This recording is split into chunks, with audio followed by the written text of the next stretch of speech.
Krishna. Welcome to our channel Droplets of Nectar. Today we will be seeing who is Gauri Das Pandit. Please subscribe the channel to get more updates of the related information. Hare Krishna. Gauri Das Pandit was a great devotee of Lord Chaitanya. He lived in Ambika Kalna near Navdweep in West Bengal. Gauridas Pandit was Subal in Krishna Leela. From Puri, Gauridas had settled in Ambika Kalna. Tradition reveals that Sri Sri Gaur Nitai themselves came to Ambika Kalna to pose for the deities that are to this day housed in the little temple. Pilgrims may also see Bhagavad Gita on palm leaf there.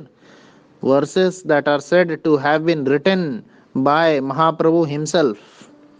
The oar with which Mahaprabhu rode to Kalna is still enshrined in that temple, and the tamarind tree still stands to welcome all the devotees, under which Gauridas and Mahaprabhu are said to have discussed Vaishnava philosophy. The deities of Gaurnitai are made from pure neem wood and, as it is said, bear an uncanny resemblance to Mahaprabhu and Nityanand Mahaprabhu. Once, while worshipping the deities of Ambika Kalna, Gauridas observed the energetic kirtan that was raging around him.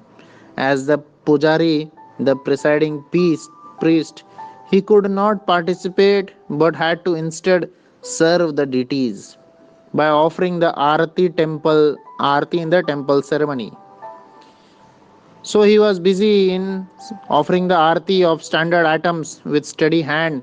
Chaitanya Mahaprabhu and Nityanand Mahaprabhu were in the kirtan, and when it reached the climax, the Gauranitai murtis on the altar, which were identical to them, jumped off and joined the ecstatic singing and dancing. There were now two Gaurnita in the Kirtan. Gauridas jumped in after them and chasing them with a stick, they became so afraid that one set of Gaurnitai, or according to some sources, only Gauranga Mahaprabhu, leaped into Hridayanand's heart.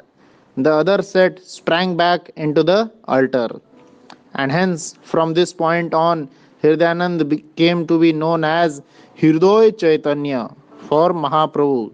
And hence, such was the beautiful pastimes of Gauridas Pandit and Sri Sri Gauranitai. So Gauridas was a very frank devotee of Lord Krishna. Such was the worship and the relationship between the Lord and his devotees. So, on his appearance and disappearance day, we should remember him and pray to his lotus feet that we shall also get sometimes so much pure devotional symptoms to the lotus feet of Krishna. Hare Krishna.